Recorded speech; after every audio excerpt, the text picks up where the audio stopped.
Hello everyone, thank you for joining me on this quick video where we will look at some ideas for fostering inclusive teaching in a classroom setting. And in this video, we will start by briefly looking at what is inclusivity as it relates to the classroom setting. We will notice that there are many theories and approaches to how to achieve this. Then we will look at three broad groups of ideas for inclusive teaching and course design. After this review, I will try to provide you with one main take-home message. When we talk about inclusivity in a classroom setting, or as what inclusive teaching is, we can think of it as a term that is often used within the American pedagogy to describe a classroom where all learners, irrespective of their abilities or skills, are welcomed in a holistic manner.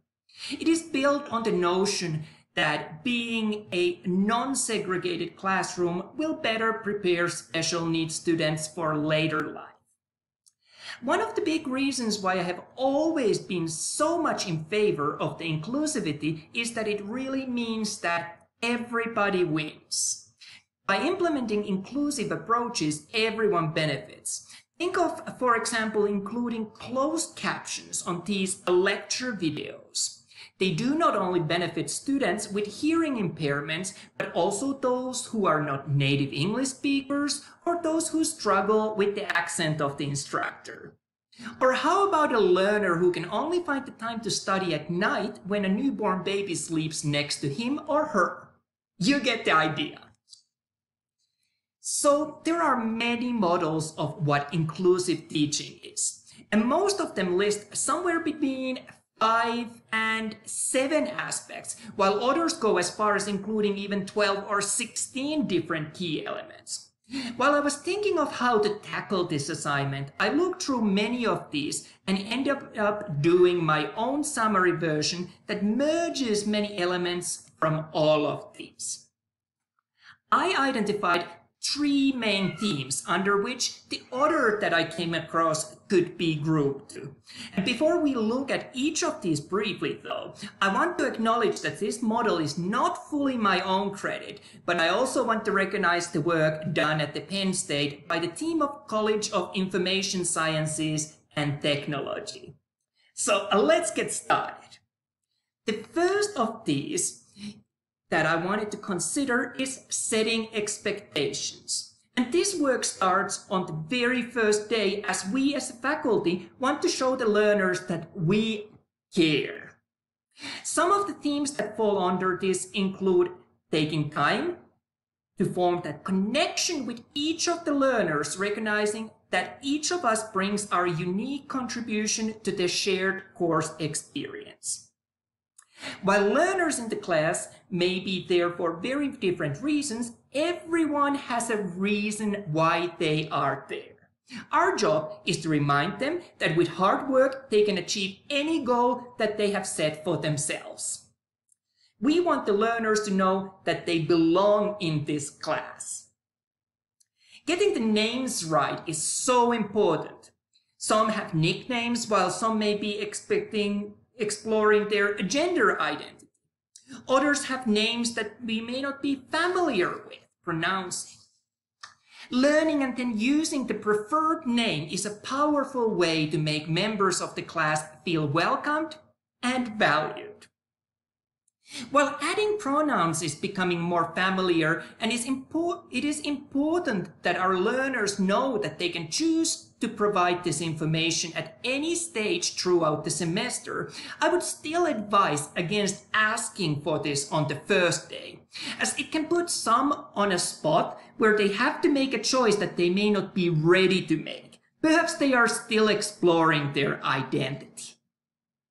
Finally, including DE&I policy to the syllabus is a powerful way to show a commitment to the class, but also helps to establish an acceptable classroom conduct.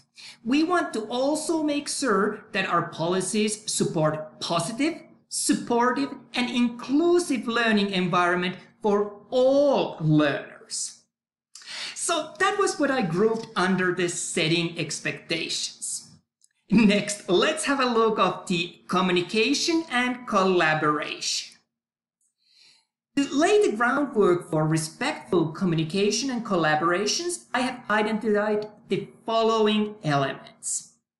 Just like we have heard earlier on this module, we want to make sure that the examples that we use include a variety of cultural references, and we want to be able to elaborate on those when possible. Multiple examples are always a good idea for clarity.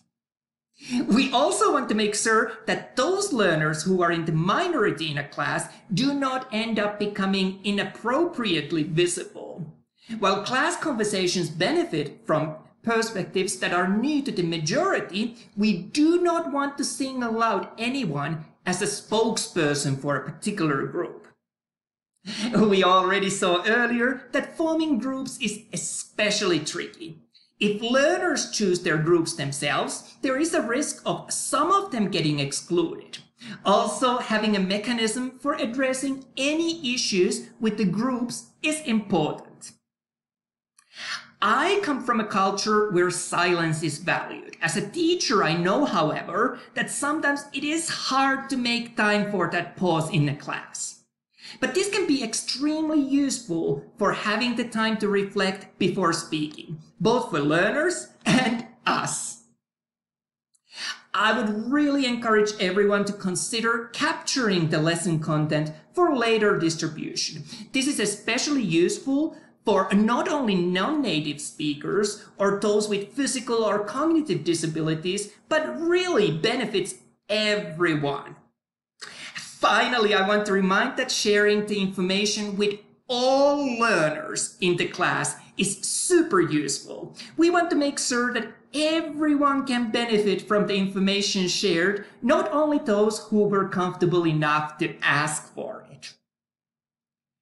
Let's finish off by considering ways to make constant improvements to the course design and structure. Whenever we create scenarios for projects, quizzes, or exams, we want to make sure to consider diverse names and avoiding gender stereotypes.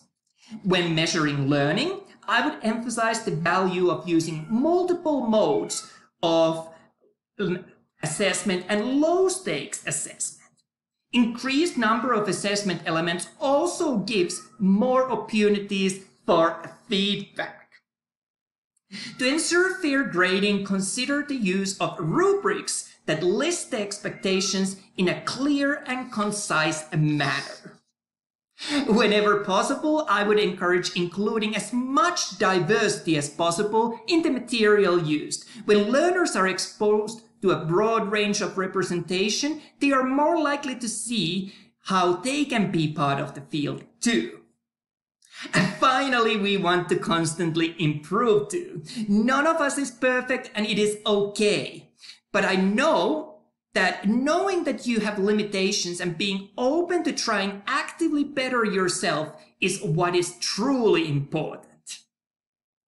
So there we have quite a range of tools.